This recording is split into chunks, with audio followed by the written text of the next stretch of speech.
presentation. These are my disclosures. I have research support that's paid to the University of Massachusetts Medical School, and I've consulted to a number of companies. The outline of this talk, I'll start off with definitions and then talk about biosimilars that are marketed or intended biosimilars that are marketed and biosimilars in development. And then we'll go over some of the biochemistry of biopharmaceuticals, structure, and as it relates to changes in manufacture, regulatory aspects, and then I'll talk about the abbreviated approval pathways, both in the European Union and the United States. Well, what is a biosimilar? This is an example of a biosimilar. On the left, you'll recognize Ed Keystone, and on the right is Jay Keystone, his identical twin brother. In fact, they're more biosimilar than you would expect because unfortunately Jay developed lymphoma several years ago and Ed gave him a bone marrow transplant, so Jay is actually a chimera of Ed. Biopharmaceuticals are medications manufactured using live organisms. They include blood and plasma products, non-recombinant proteins that are purified from natural sources, such as hyaluronidase, recombinant proteins, monoclonal antibodies that are produced in cell culture, many of which this group is very familiar with, vaccines, and cultured cellular and tissue products. The Biologics Price Competition and Innovation Act of 2009 was a component of the Patient Protection and Affordable Care Act of 2010, which is popularly known as Obamacare, so that a component of Obamacare is the legislation that allows for an approval pathway, an abbreviated approval pathway for biosimilars in the United States. And this defines biosimilar as being that the biologic product is highly similar to the reference product, notwithstanding minor differences in clinically inactive components, and there are no clinically meaningful differences between the biological product and the reference product in terms of the safety, purity, and potency of the product. So this is the regulatory definition of a biosimilar. Biosimilars are also called follow-on protein products in the United States. In Canada, they're called subsequent entry biologicals, or SEBs, and in Mexico, they're called biocomparables. A biosimilar is never identical to the reference product. Unlike small molecule generic drugs, if you have a generic of atorvastatin, it's similar, it's identical to Lipitor, except maybe some of the binders, but a biosimilar can never be identical because of post-translational modifications and other differences between the originator molecule and the biosimilar. However, biosimilars exhibit a range of structural similarities to the original product. Some natural products, which were approved using the 505B pathway of the Hatch-Waxman Act, which is the pathway that was developed for generic small molecules to be approved, was used to approve about 6 or 7 biosimilars. And of these, hyaluronidase consists of both recombinant hyaluronidase and also bovine purified hyaluronidase. So there are natural products that are considered to be biosimilars according to that pathway, which are generally similar. Highly similar biosimilars are recombinant proteins, calcitonin, somatostatin, and so on. And then you can have small peptides like insulin, which can be precisely identical because they don't have a lot of post-translational modification. Biosimilars marketed and in development. There are biosimilars that have been marketed in other countries. These are considered to be intended biosimilars because they've never undergone the rigorous pathway of approval that the EMA and the FDA now specify. And there are a number of biosimilars in development, so this is the future. This slide shows the expiration of US patents for biologic agents used to treat rheumatic diseases. The patent for tocilizumab expires in December 2015, that for adalimumab in December 2016, rituximab several months before that in September 2016, then infliximab in September 2018, abatacept in October 2019, anakinra in February 2022, golimumab and certolizumab pegol both expire in February 2024, and then etanercept, which was to have expired in November 2011, got a 17-year extension because of a new patent that was filed on a different aspect of the molecule, which extends the patent for etanercept in the United States alone until November 2028. So we will not see a biosimilar Enbrel in the United States until after November 2028. There may be biosimilar etanercepts in other countries long before that, but not in the United States. This table lists the patent expiry dates for the various drugs in the United States, and I've gone over those, and you can see that in the European Union, the patent for abatacept expires in December 2017. Shortly before, or somewhat before that, in the United States, the patent for adalimumab expires afterwards. The patent for anakinra has already expired in the European Union. That for etanercept will expire in November 2015, for infliximab in August 2014, and infliximab biosimilars are already in development, as I'll talk about. Rituximab, the patent expires in November of this year, and tocilizumab patent already expired in Europe in July 2010. There are 5 marketed biosimilars that are based on biologic agents used to treat rheumatic diseases. There are 2 rituximab biosimilars. One is called Reditux, which is manufactured by Dr. Reddy's Laboratories in India. This is marketed in India, of course, as well as in Bolivia, Chile, and Peru. ProBiomed in Mexico markets Kikuzabam, which is marketed in Mexico, and then Bolivia, Chile, and Peru. Reditux, I'll talk about it momentarily. Etanercept biosimilars, Yisaipu is manufactured in Shanghai by CP Gujian Pharmaceutical Company, and that company also markets this in Colombia under the name Etanar in partnership with a Colombian company. And then finally, the infliximab biosimilar CTP13, Celltrion's product, and I'll show some data about that later on, is now approved in South Korea as Remsima, and they have an application that's being reviewed by the EMA. This is a picture of the box of Yisaipu. It is an intended biosimilar of etanercept. Legend has it that a vial of the cell culture that makes etanercept was smuggled out of the United States and brought to China, where it's now produced by this company. They market it in collaboration with Lafrancal, where over 400 patients are treated with Etanar in Colombia. This is Reditux.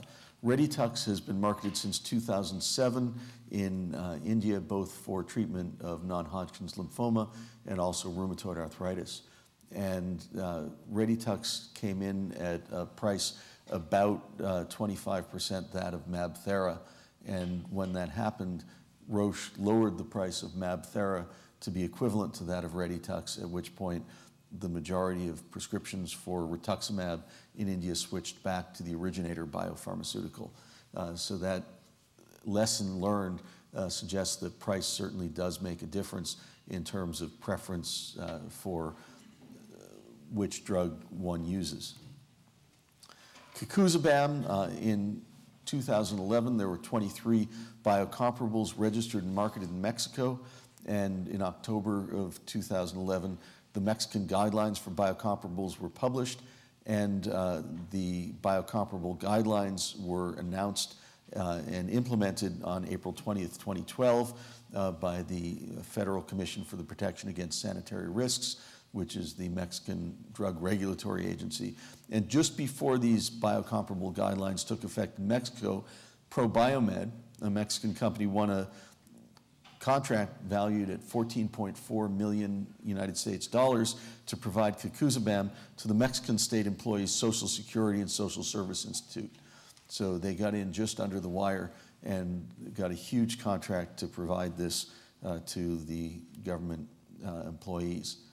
Celltrion won approval in July 2012 as the world's first biosimilar that was approved by a regulatory agency according to national guidelines for approval of a biosimilar. The application is now pending and being reviewed by the EMA. There are 5 etanercept biosimilars in development at various stages between preclinical studies and phase 3.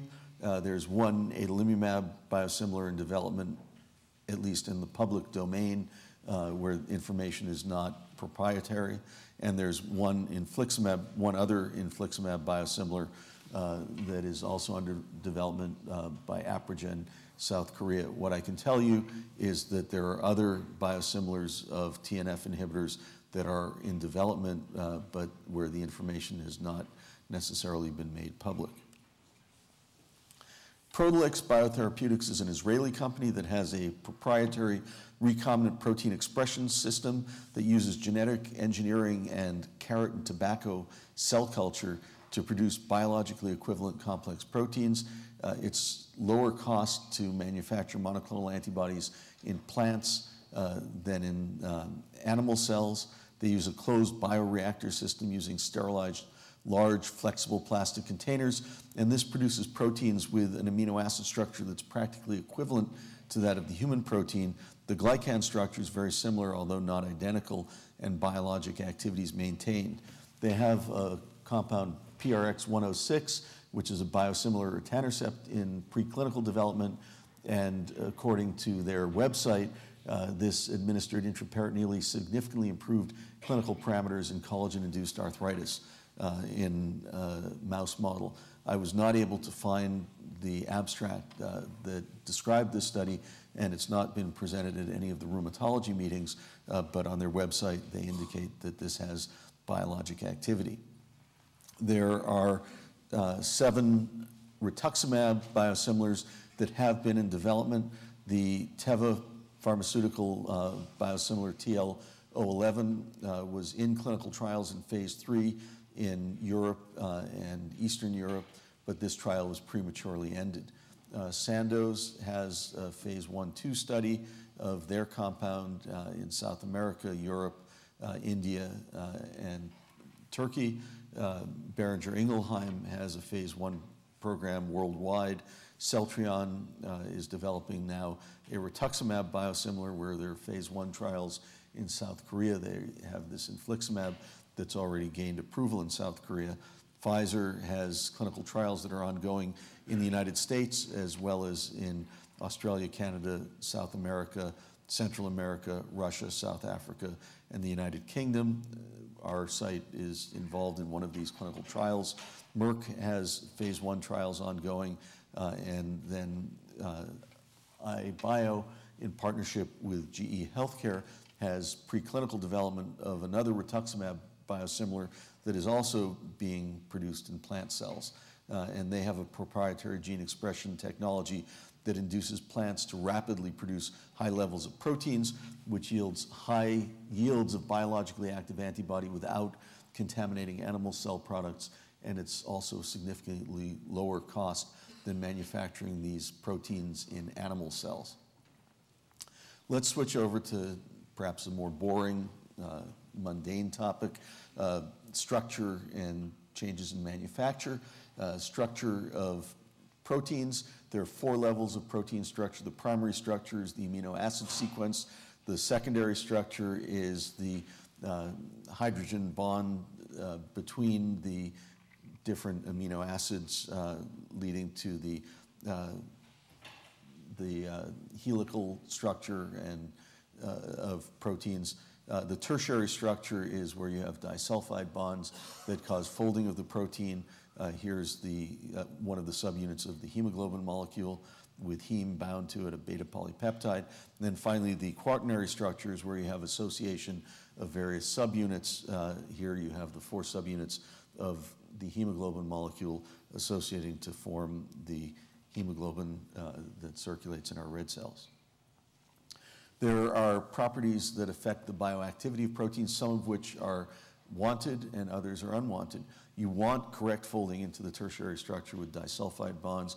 You want the subunits to assemble appropriately into the appropriate quaternary structure, and you want appropriate glycosylation and post-translational modification so that the molecule will have the appropriate structure to be recognized by its cognate receptors and other biologically important molecules.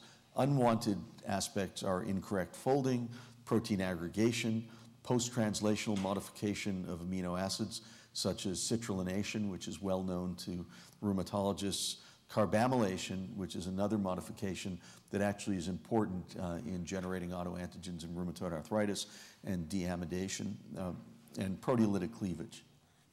This slide just lists the variety of processes that are to which proteins are subjected that can lead to variation in proteins. So there's a lot of chance that a protein can be different from another protein, even if the synthesis is conducted in very similar ways.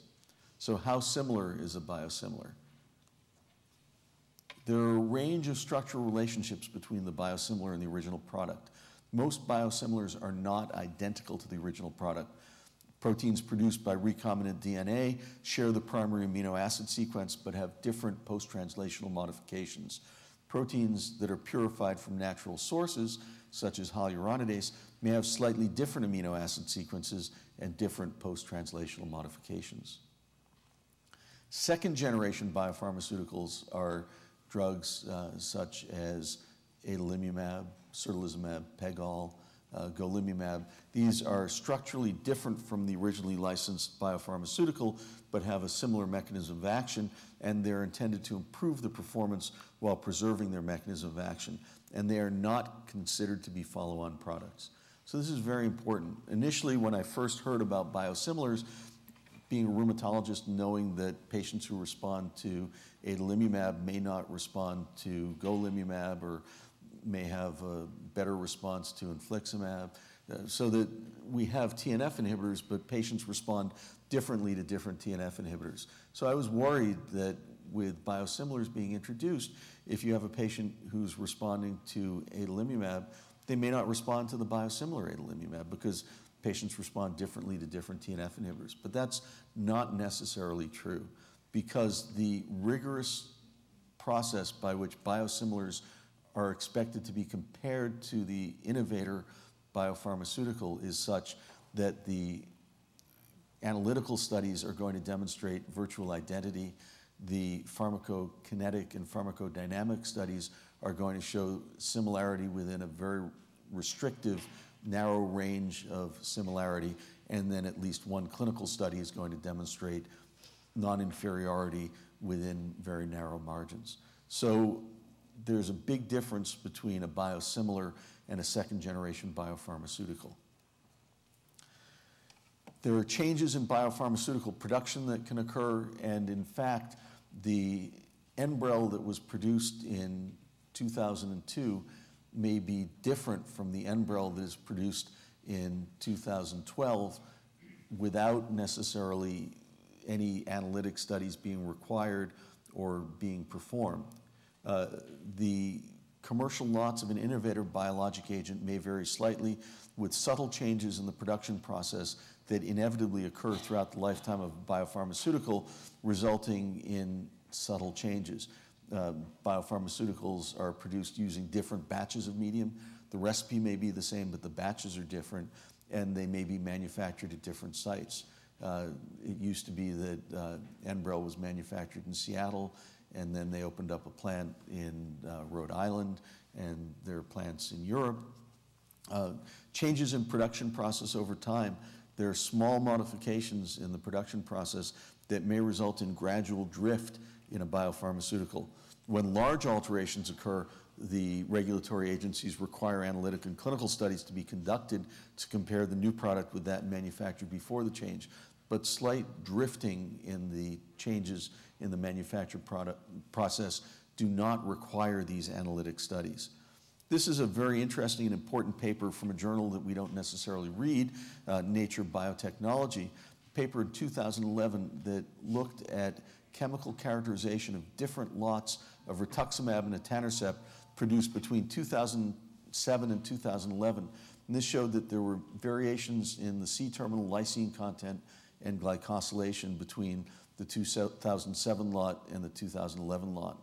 There was also an analysis of rituximab looking at earlier and later batches, and they found that there was an increase in the unfucosylated G0 glycans in later batches that resulted in greater antibody-dependent cell-mediated cytotoxicity. So you can see here in the graphs on the right that there are changes on the top in the basic the pH of the lots, in the middle panel on the antibody-dependent cell-mediated cytotoxicity, and on the bottom in the G0 glycan content. And you can see the light blue versus the dark purple, that the batches in 2010 are very different from the earlier batches. Yet this did not require reanalysis prompted by regulatory agencies. This was just a study that was done to see whether differences could be detected in different batches. There have been major problems as well as major advantages with changes in manufacture. Changes in production have resulted in decreased immunogenicity, which is a benefit. Avonex, which is an interferon beta-1a produced by Biogen IDEC in a new cell line, had decreased immunogenicity compared to the original interferon beta-1a that had been produced in the original Chinese hamster cell ovary line by Biofuron in Germany. However, there was a big problem that occurred with Eprex, which was a recombinant human erythropoietin that was made by Orthobiotech. They changed the formulation. They used a different protein stabilizer. They switched from human serum albumin to polysorbate 80, and they also packaged it in a syringe with a pre-filled syringe and a rubber plunger. And this rubber plunger supposedly leached out and caused aggregation of the erythropoietin. And as a result, there were 175 cases of patients who developed antibodies to this erythropoietin, and as a result, pure red cell aplasia. And when you have a non-redundant hormone like erythropoietin, developing antibodies to that hormone results in catastrophic events. So switching now to regulatory aspects. This is a world map that shows in blue the countries where there are biosimilar guidelines that are already in place. In yellow are the few countries where biosimilar guidelines are being developed, and red is where there are no biosimilar guidelines. So you can see that most of Africa, Russia, and Greenland, and a few countries in South and Central America do not yet have biosimilar guidelines. In Norway, which is in red up above Europe, they use the EMA guidelines, although they're not formally adopted because Norway is not part of the European Union. The regulatory aspects in the United States, the Hatch-Waxman Act was adopted in 1984 as the law that established the current system of generic medications. It amended the Federal Food, Drug, and Cosmetic Act of 1938 and provided two abbreviated pathways for the approval of generic drugs, mostly small molecules, but this also included natural source products and recombinant proteins. Section 505(b)(2) eliminates the unnecessary duplication of preclinical and human studies, so you can directly compare the generic drug with a product approved for the same indication in brief clinical trials of 3 to 6 months duration. And Section 505J allows there to be an abbreviated pathway where the FDA can allow a manufacturer to rely on previous findings with the originator compound as part of their application. However, small molecules are very different from monoclonal antibodies. You can see here a monoclonal antibody which has a molecular weight of 150,000, and aspirin which has a molecular weight of 1,000th that 180. This slide lists the 4 different drugs that were allowed to be approved. Biopharmaceuticals approved as 505(b)(2) generic drugs, and you can see here that there was bovine and ovine hyaluronidase as well as recombinant proteins. And these approvals relied in part on the available knowledge about the originator and required structural characterization, comparative pharmacokinetic and pharmacodynamic data, immunogenicity and safety data, and then at least one short 3 to 6 month clinical trial comparing the biosimilar directly to the innovator product for the same indication. I talked about the Hatch-Waxman Act. Section 351 of the Public Health Service Act is the law that governs the approval of large complex biopharmaceuticals, and this requires 2 adequate randomized controlled clinical trials for approval. And that's why when we have a new biologic agent, new monoclonal antibody, there have to be 2 pivotal phase 3 trials conducted in the United States, or at least in part in the United States, for approval. But there was no abbreviated approval pathway in the Public Health Service Act. The European Union was the first country to issue a guideline on biosimilars, and this guideline is summarized here. It required comparison between the biosimilar and the reference product with preclinical in vitro assays and in vivo animal studies, as well as clinical studies in patients, and if available, single and multiple dose pharmacokinetic and pharmacodynamic studies using biomarkers relevant to the clinical efficacy of the drug. So in rheumatoid arthritis, that might be a C-reactive protein or a DAS28. In most cases, comparative clinical trials are also needed to demonstrate clinical equivalence between the biosimilar and the already approved reference product and to assess potential immunogenicity with chronic dosing. They expect careful post-approval monitoring of these drugs and extrapolation of efficacy data to another indication can be done if the mechanism of action is the same between diseases. So, for example, you could extrapolate from rheumatoid arthritis to ankylosing spondylitis or vice versa.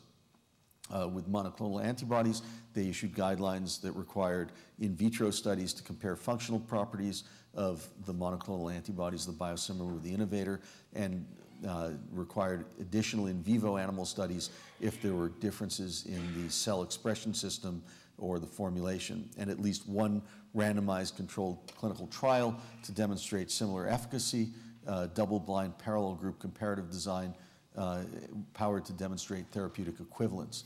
In the United States, the FDA allows non-inferiority, but you really need to demonstrate equivalence because non-inferiority will not detect whether a drug is bio-better or not, and if a drug is bio-better, it's not biosimilar.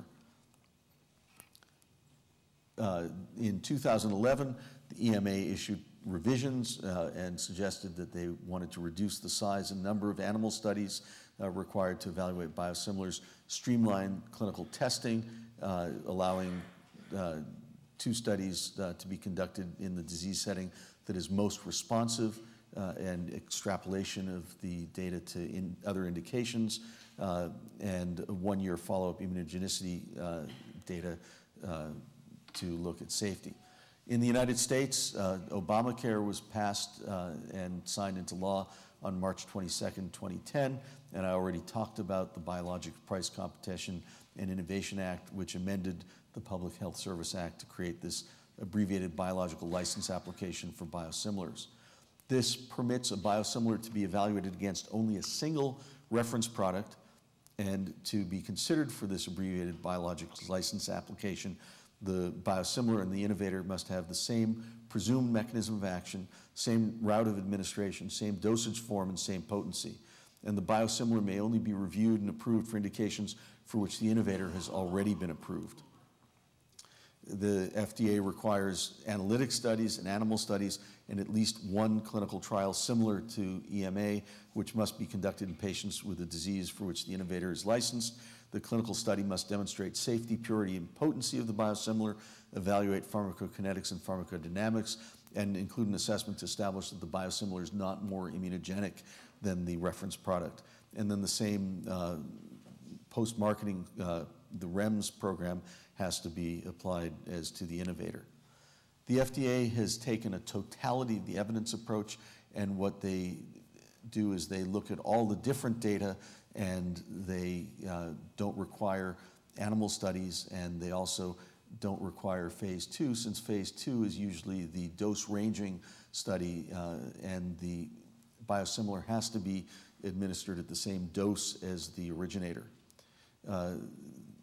The FDA has issued draft guidance in February of 2012, which said that a biosimilar need not be licensed for all of the indications as the originator. You can extrapolate data from the clinical trial in one disease to support approval for another disease, and then they suggested non-inferiority or equivalence design, but did not specify the requirements for a clinical trial.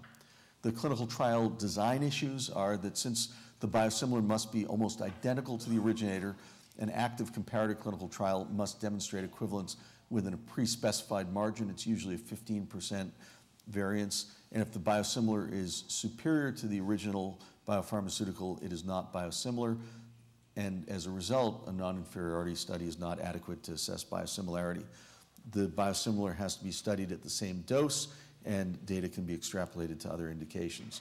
I'd like to conclude by just showing you data from 2 clinical trials which were presented at EULAR and at the ACR meeting and have just recently been accepted for publication in the Annals of the Rheumatic Diseases.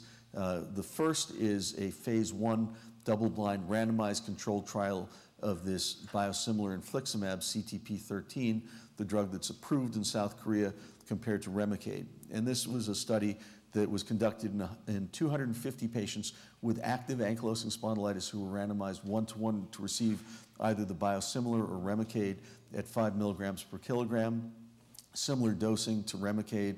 The assessments were ratios of geometric means of the primary pharmacokinetic parameters between weeks 22 and 30, and they looked at the ratios. The other assessments included the ASAS-20 and ASAS-40 at week 30, and safety in terms of incidence of adverse events.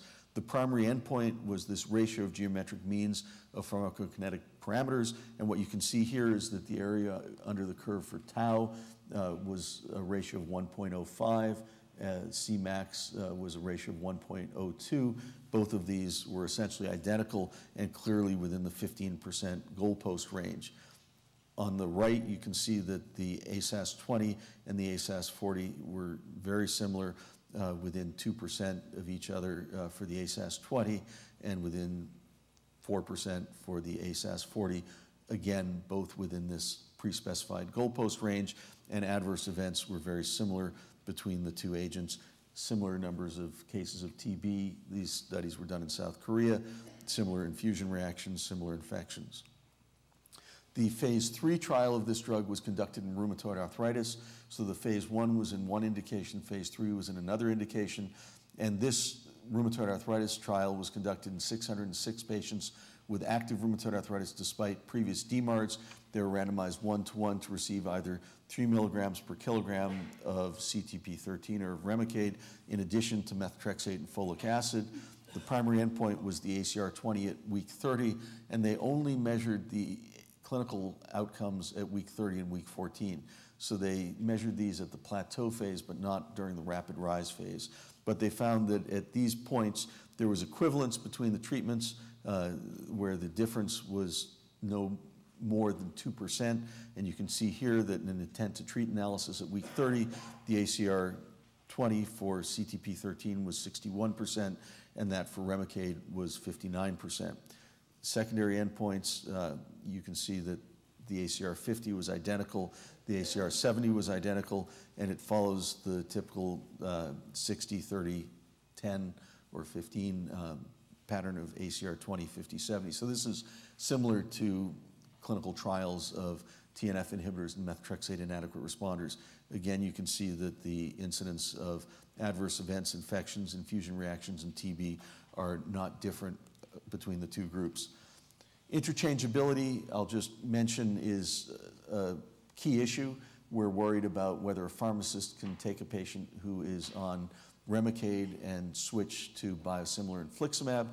The Obamacare Act specifies that if a biosimilar is determined to be interchangeable, a pharmacist would be allowed to substitute the biosimilar for a prescribed biologic therapy without involving the prescribing physician.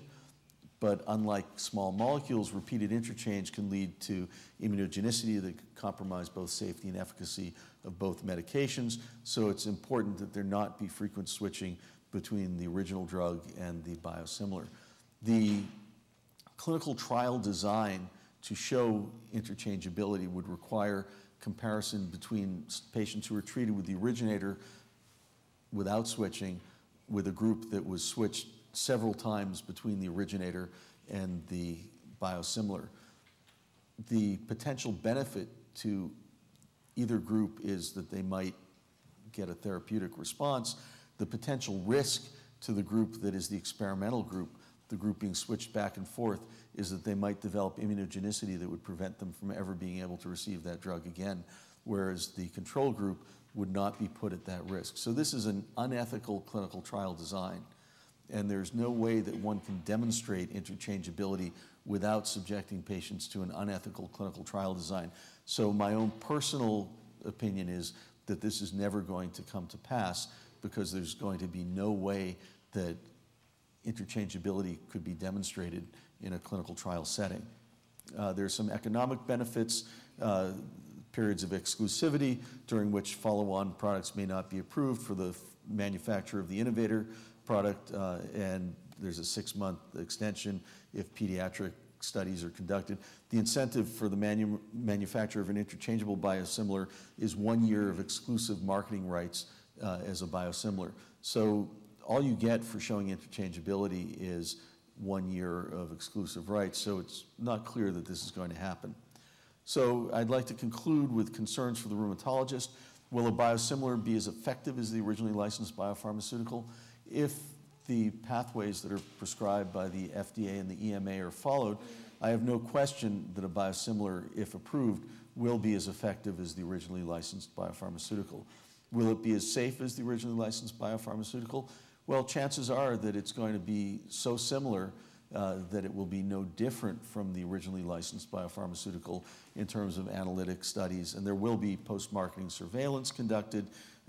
It will be no different from the drift in the manufacture of the originator, so I don't have tremendous concerns about safety. If a pharmacist substitutes a biosimilar for the prescribed biopharmaceutical, will the patient be adversely affected? I don't think that this is going to happen, because it will be very difficult, as I just pointed out, for interchangeability to be proven. And will the availability of biosimilars reduce the high cost of targeted biologic therapies for our patients? That is the holy grail. That is the key question, and only time will tell. But so far, nothing has lowered the cost of new medications coming onto the market, but perhaps the availability of biosimilars, which are projected to be marketed at about 30% lower cost than the originator biopharmaceuticals, perhaps this will reduce the cost of other therapeutic agents to preserve competition. So with that, I'd like to thank you and appreciate your attention.